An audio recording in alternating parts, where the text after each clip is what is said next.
या विक्रम नास्ति प्रत्यवायो न विद्यते स्वल्पमप्यस्य धर्मस्य त्रायते महतो भयात्।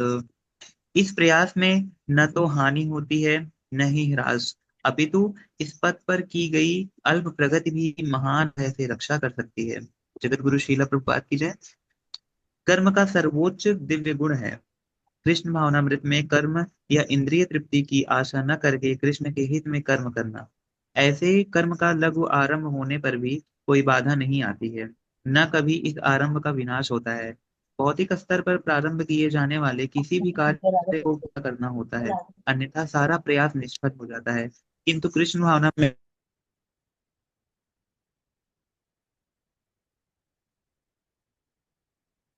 हरे कृष्णा प्रभु जी, आपकी आवाज नहीं आ रही।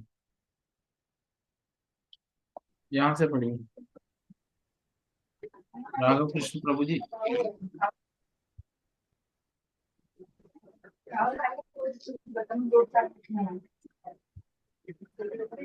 किंतु कृष्ण भावनामृत के प्रारंभ में प्रारंभ किए जाने वाला कोई भी कार्य अधूरा रहकर भी स्थायी प्रभाव डालता है।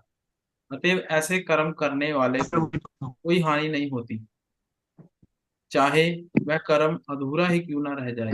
यदि कृष्ण भावनामृत का 1% भी कार्य पूरा हुआ हो तो उसका स्थायी फल होता है। अतः अगली बार 2% से शुभारंभ होता है। किंतु भौतिक कर्म में जब तक 100% सफलता प्राप्त ना हो तब तक कोई लाभ नहीं होता। अजामिल ने कृष्ण भावनामृत में अपने कर्तव्य का कुछ ही प्रतिशत पूरा किया था, किंतु भगवान की कृपा से उसे 100% लाभ मिला। इस संबंध में श्रीमद् भागवत। प्रभु जी पर। हाँ जी, पढ़िए इस संबंध में श्रीमद् भागवत से। इस संबंध में श्रीमद् भागवत में एक अत्यंत सुंदर श्लोक आया है। त्यक्त्वा स्वधर्मं चरणाम्बुजं हरेर भजत्र पक्वो अथ पते ततो यदि यत्र वा वा बुद्धिं वा अपना कर्म छोड़ कृष्ण भावना में काम कर रहे हैं, अपना कर्म टिक जाता है, तो इसमें उसको क्या है, यदि वो पता करता है इसको क्या हो, अथवा जैसे कि कहते हैं, यदि कोई अस्वस्थ को तो मन को होती कार्य तथा उनके फल शरीर के साथ ही समाप्त होते हैं। तो कृष्ण भावना में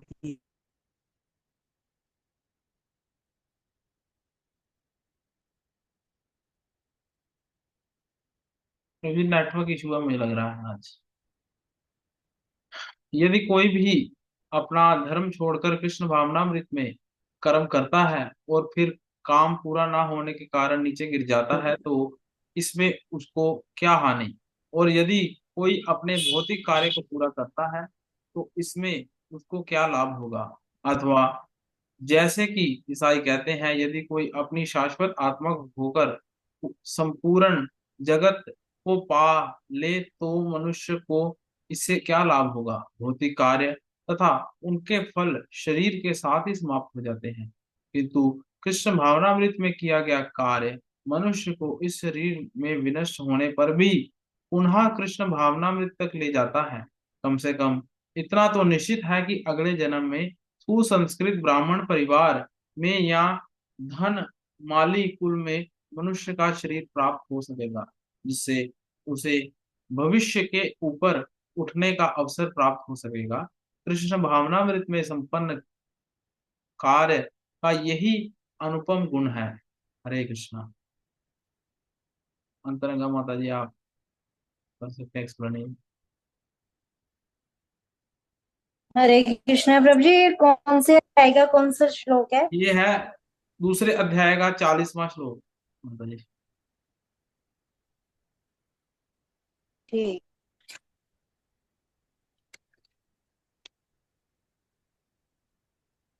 नेहा अभिक्रम नाशोस्ति प्रत्यवायो न विद्ये स्वत पाप स्वत पाप पामप्यस्य धर्मस्य त्रायते महतो भयात्।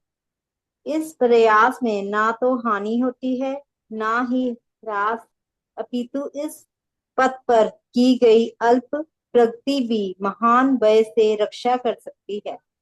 तात्पर्य, कर्म का सर्वोच्च दिव्य गुण है। कृष्ण भावनामृत में कर्म या इंद्रिय तृप्ति की आशा ना करके कृष्ण के हित में कर्म करना, ऐसे कर्म का लघु आरंभ होने पर भी कोई बाधा नहीं आती है, ना कभी इस आरंभ का विनाश होता है। भौतिक स्तर पर प्रारंभ किए जाने वाले किसी भी कार्य को पूरा करना होता है, अन्यथा सारा प्रयास निष्फल हो जाता है। किंतु कृष्ण भावनामृत में प्रारंभ किया जाने वाला कोई भी कार्य अधूरा रहकर भी स्थायी प्रभाव डालता है। अतः ऐसे कर्म करने वाले को कोई हानि नहीं होती, चाहे ये कर्म अधूरा ही क्यों ना रह जाए।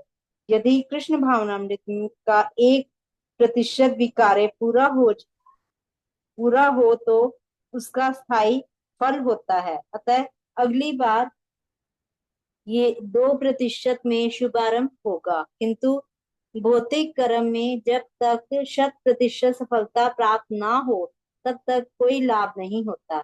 अजामिल ने कृष्ण भावनामृत में अपने कर्तव्य का कुछ ही प्रतिशत पूरा किया था, किंतु भगवान की कृपा से उसे 100% लाभ मिला। इस संबंध में श्रीमद् भागवत में एक अत्यंत सुंदर श्लोक आया है। त्यक्त्वा स्वधर्म चरणाम्बुजं हरे हरे भजन हरे भजन पकोय पतेते ओ यदि यत्र क वा यत्र क वा भद्रम बुद्ध पुष्प किम को वार्थ अपतो अभजताम स्वशमति स्वधर्मता। यदि कोई अपना धर्म छोड़कर कृष्ण भावनामृत में काम करता है और फिर काम पूरा ना होने के कारण नीचे गिर जाता है तो इसमें उसको क्या हानि। और यदि कोई अपने भौतिक कार्य को पूरा करता है तो इससे उसको क्या लाभ होगा।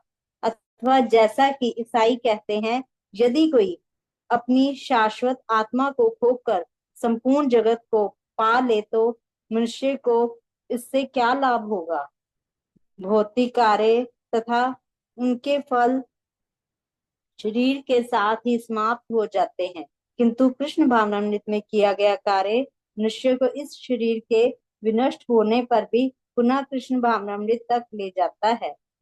कम से कम इतना तो निश्चित है कि अगले जन्म में उसे संस्कृत ब्राह्मण परिवार में या धनी मानी कुल में मनुष्य का शरीर प्राप्त हो सकेगा, जिससे उसे भविष्य में ऊपर उठने का अवसर प्राप्त हो सकेगा। कृष्ण भावनामृत में संपन्न कार्य का यही अनुपम गुण है। तो इसमें बताया गया है कि हमें कोई हानि नहीं होगी अगर हम कृष्ण भावनामृत में कार्य करेंगे। अगर हम भौतिक संसार के लिए कार्य करेंगे तो उसमें वो हमारे जीवन के साथ ही खत्म हो जाएगा, उसमें हमें कोई लाभ नहीं है। और वो कार्य के लिए हमें कड़ी मेहनत करनी पड़ती है, तभी जाके हमें 100% फल मिलता है। और जबकि कृष्ण भावनामृत में अगर हम थोड़ा सा भी भक्ति करते हैं तो फिर भी हमें उसका ज्यादा से ज्यादा फल मिलता है और अगले जन्म में भी वो भक्ति हमारी आगे से चलती रहती है और हमें एक संस्कृत ब्राह्मण या धनवान के घर में जन्म मिलता है, ताकि हमें भक्ति में कोई अड़चन आए, हम ठीक से भगवान की भक्ति करते रहें। इसलिए कहते हैं कि जो भक्ति करता है उससे कोई कहीं से भी कोई उसे हानि नहीं होती, उसे हर तरफ से ही लाभ होता है। और जबकि जो भौतिक संसार में कार्य करते हैं उनके मृत्यु के बाद ही वे जो है खत्म हो जाता है, मतलब सब भौतिक कर्म खत्म हो जाते हैं, जबकि भक्ति आगे बढ़ती रहती है। भक्ति मरने के बाद भी अगले जन्म में भी हमारी आगे से बढ़ती रहती है। यही इसका सार है। हरे कृष्णा। हरे कृष्णा। हरे कृष्ण। थैंक यू माता। राघव कृष्ण प्रभु जी श्लोक पढ़िए। हाँ प्रभु जी, हरे कृष्णा। व्यवसायात्मिका बुद्धिरेकेह कुरुनन्दन बहुशाखा हानन्ताश्च बुद्धयो अव्ययम साइनाम। जो इस मार्ग पर चलते हैं वे प्रयोजन में दृढ़ रहते हैं और उनका लक्ष्य भी एक होता है। दृढ़ प्रतिज्ञ नहीं है, उनकी बुद्धि अनेक शाखाओं में विभक्त रहती है। तात्पर्य भी पढ़ो प्रभु जी। नहीं, तात्पर्य और किसी को मौका देते। भूमिका माता जी आप पढ़िए तात्पर्य। ठीक है। हरे कृष्ण। रजनी माता जी आप पढ़ना चाहते हैं, पढ़िए।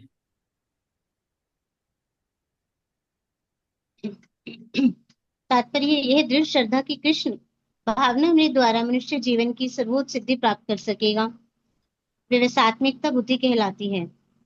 चैतन्य चरितामृत में कहा भी गया है, श्रद्धा शब्दे विश्वास कहे सुदृढ़ निश्चय कृष्ण भक्ति के लिए सर्व कर्म कृत है। श्रद्धा का अर्थ है किसी अलौकिक वस्तु में अटूट विश्वास।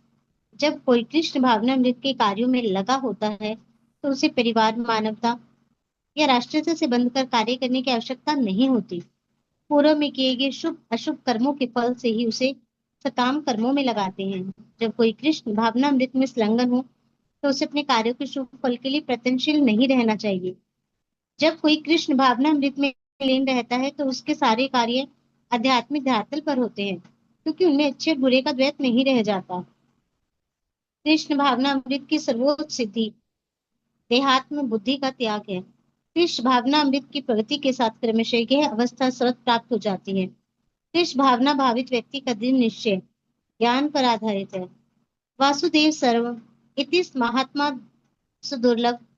कृष्ण भावना भावित व्यक्ति अत्यंत दुर्लभ जीव है, जो भली भांति जानता है कि वासुदेव या कृष्ण समस्त प्रकट कारणों के मूल कारण है। जिस प्रकार वह वृक्ष की जड़ सींचने पर सवत ही पत्तियों तथा टहनियों में जल पहुंच जाता है, उसी प्रकार कृष्ण भावना भावित होने पर मनुष्य प्रत्येक प्राणी की अर्थात अपनी, परिवार की, समाज की और मानवता की सर्वोच्च सेवा कर सकता है। यदि मनुष्य के कर्मों से कृष्ण प्रसन्न हो जाए तो प्रत्येक व्यक्ति संतुष्ट होगा, किंतु कृष्ण भावनामृत में सेवा गुरु के समर्थ निर्देशन में ही ठीक से हो पाती है, क्योंकि गुरु कृष्ण का प्रमाणिक प्रतिनिधि होता है, जो शिष्य के स्वभाव से परिचित होता है और उसे कृष्ण भावनामृत की दिशा में कार्य करने के लिए मार्ग दिखा सकता है। अतः कृष्ण भावनामृत में दक्ष होने के लिए मनुष्य को दृढ़ता से कर्म करना होगा और कृष्ण के प्रतिनिधि की आज्ञा का पालन करना होगा। उसे गुरु के उपदेशों को जीवन का लक्ष्य मान लेना होगा। श्री विश्वनाथ चक्रवर्ती ठाकुर ने गुरु की प्रसिद्ध प्रार्थना में उपदेश दिया है, यस्य प्रसादात् भगवत प्रसादो यस्य प्रसादन गति कुतोपि ध्यायास्तु वस्तंस्य यशासी संधन्ते वंदे गुरु श्री चरणा विंदम। गुरु की तुष्टि से भगवान भी प्रसन्न होते हैं। गुरु को प्रसन्न किए बिना कृष्ण भावनामृत के स्तर तक पहुंच पाने की कोई संभावना ही नहीं रहती। अतः मुझे उनका चिंतन करना चाहिए और दिन में 3 बार उनकी कृपा की याचना करनी चाहिए और अपने गुरु को सादर नमस्कार करना चाहिए। किंतु यह संपूर्ण पद्धति देहात्म बुद्धि से परे सैद्धांतिक रूप में नहीं, वरन व्यवहारिक रूप में पूर्ण आत्मज्ञान पर निर्भर करती है। जब सकाम कर्मों से इंद्रिय तृप्ति की कोई संभावना ही रहती, जिसका मन दृढ़ नहीं है वही विभिन्न सकाम कर्मों की ओर आकर्षित होता है। हरे कृष्ण। हरे कृष्ण माता जी, थैंक यू।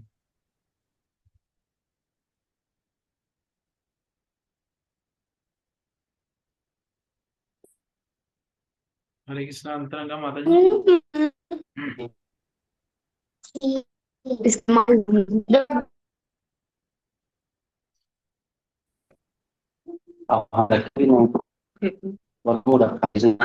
कर लीजिए अंजलि माता जी।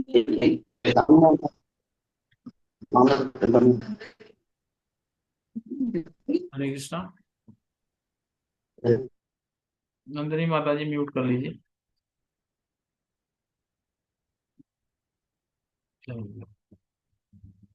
अंतरंगा माता जी हरे कृष्णा। हरे कृष्णा बेबी। माता जी एक्सप्लेन कर सकते हैं आप इस श्लोक को? ठीक, इसमें यही बताया गया है, जो इस मार्ग पर चलता है वह दृढ़ रहता है और उसका जो लक्ष्य एक ही होता है। और दृढ़ प्रतिज्ञ होने के साथ उनकी जो बुद्धि जो है वो अनेक शाखाओं में विभक्त होती है। ये दृढ़ श्रद्धा जो है कृष्ण भावनामृत द्वारा मनुष्य जीवन की सर्वोच्च सिद्धि प्राप्त कर सकेगा। मतलब जो कृष्ण भावनामृत है, इसके जरिए हम एक चीज सीख सकते हैं कि दृढ़ होना, दृढ़ निश्चय। अगर हमारे में दृढ़ निश्चय है तो हम कुछ भी हासिल कर सकते हैं। चैतन्य चरितमृत मध्य लीला में भी कहा गया है, श्रद्धा शब्दे विश्वास कहे सुदृढ़ निश्चय, कृष्ण भक्ति के लिए सर्व है। श्रद्धा का अर्थ है कि मतलब किसी अलौकिक वस्तु में अटूट विश्वास। जब कोई कृष्ण भावना के कार्य में लगा रहता है तो उसे परिवार, मान्यता या राष्ट्र में बंद कर कार्य करने की आवश्यकता नहीं होती। इसमें पूर्व में किए गए शुभ शुभ कर्मों में के फल ही उसे सकाम कर्मों में लगाते हैं। जो हमने पहले जन्म में जो कर्म किए हुए हैं उसी के कारण हमें, जो हमारी सुकृतियां हैं उसी के कारण हमें ये भक्ति है, और उसी के कारण हम भक्तों का संग प्राप्त करते हैं। कोई कृष्ण भावना में संलग्न हो तो उसे अपने कार्यों के शुभ फल के लिए प्रयत्नशील नहीं रहना चाहिए।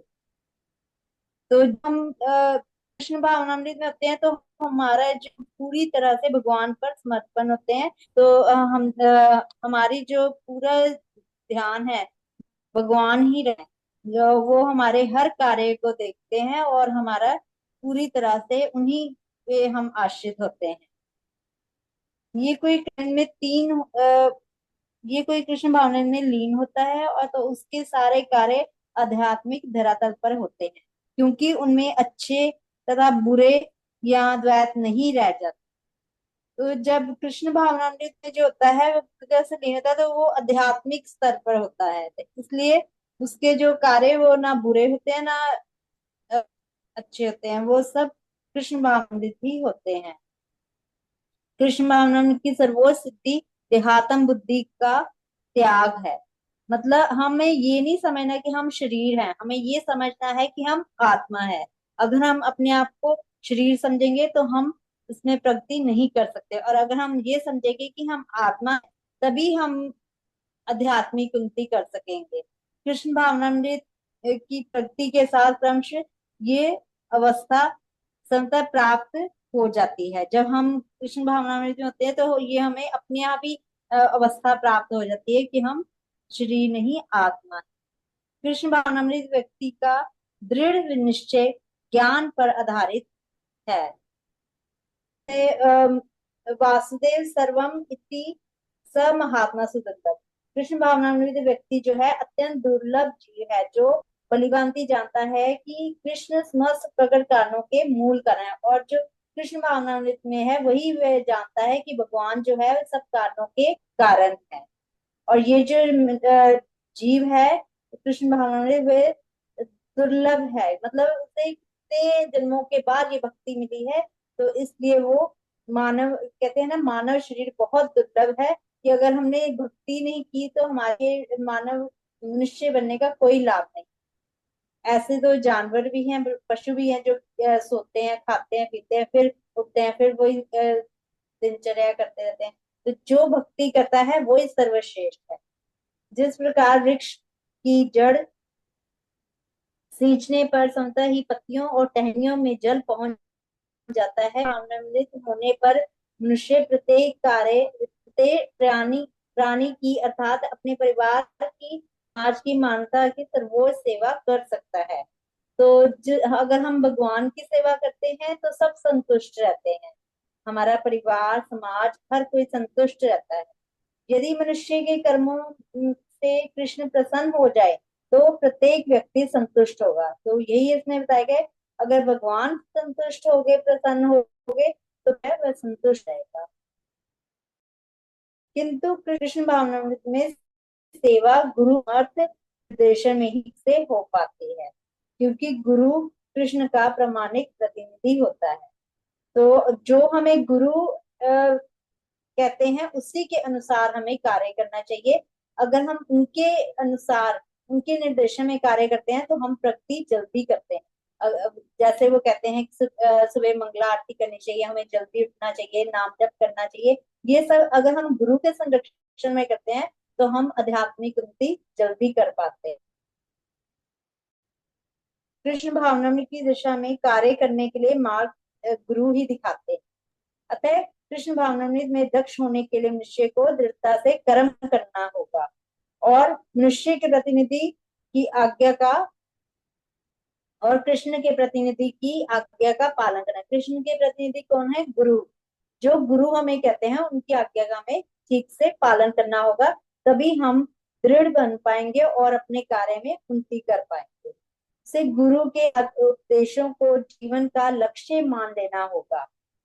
शील विश्वनाथ चक्रवर्ती ठाकुर ने गुरु की प्रसिद्ध प्रार्थना में उपदेश दिया है, यस्य प्रसादा भगवत प्रसादो यस्य प्रसादान गति कुतोपि ध्यान वस्तुस्य यशस्ति संध्यम वंदे गुरु श्री चरणारविंदम।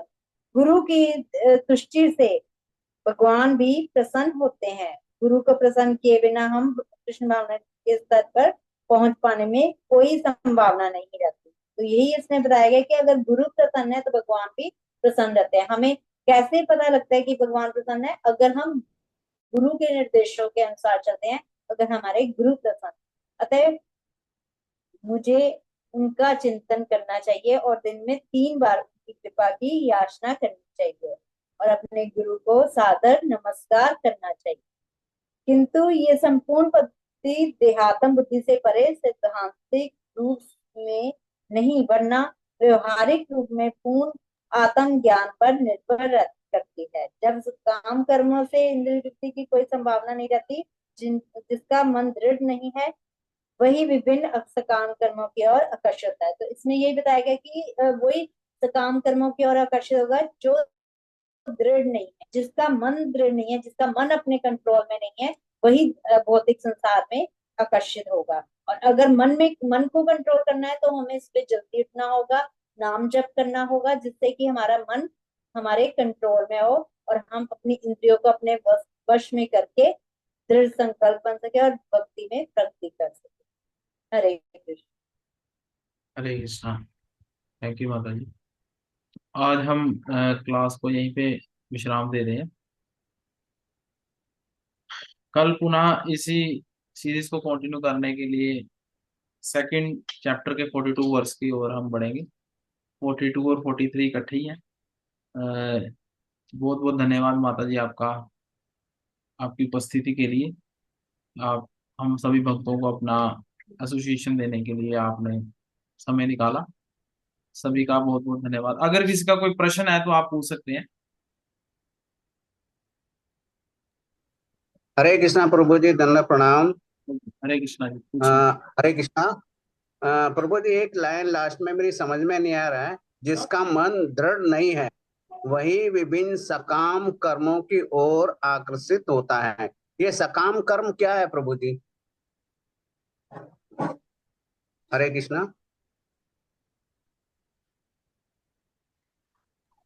हरे कृष्णा माता जी, आप करेंगे एक्सप्लेन? हाँ हाँ जी, कोई नहीं, अगर आपने बताना तो कोई नहीं, आप बता दीजिए, कोई बात नहीं। माता जी कर दीजिए आप। हाँ जी। तो यही बताया गया है कि जब हमारा मन जो है हमारे दृढ़ नहीं है, मतलब हमारा मन कंट्रोल में नहीं है, अगर वही भौतिक संसार की तरफ ध्यान देगा तो आध्यात्मिक उन्नति नहीं कर सकेगा। काम कर्मों की ओर आकर्षित होता है कि मतलब जो भौतिक संसारिक कर्म है, जो मतलब हम जो भगवान के लिए कर्म करते हैं वही कर्म है सही, और जो हम अपने लिए अपने स्वार्थ के लिए कर्म करते हैं, अपने जीवन के लिए अपने, तो उसकी तरफ जो आकर्षित होगा वो कौन आकर्षित होगा? वो वही होगा जिसका मन दृढ़ नहीं है, जिसका मन अपने कंट्रोल में नहीं है। अगर आपका मन आपके कंट्रोल में नहीं है तो आप भौतिक संसार की तरफ ही आकर्षित होंगे।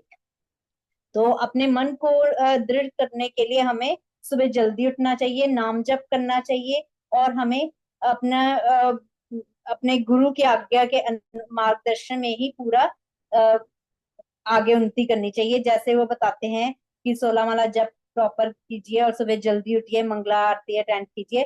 सुबह जल्दी उठने से ही हम अपने मन को कंट्रोल कर सकते हैं, तभी हम दूसरे तरफ जो भौतिक संसार के कर्म है वहां से अपना मन हटा के भगवान के चरणों में लगा सकते हैं। हरे कृष्ण।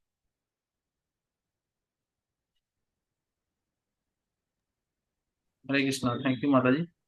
प्रभु जी क्लियर है आपको? हाँ ठीक है प्रभु जी, हाँ थैंक यू जी। माता जी, थैंक यू, हरि बोल हरि बोल। हरि थैंक बोल। यू।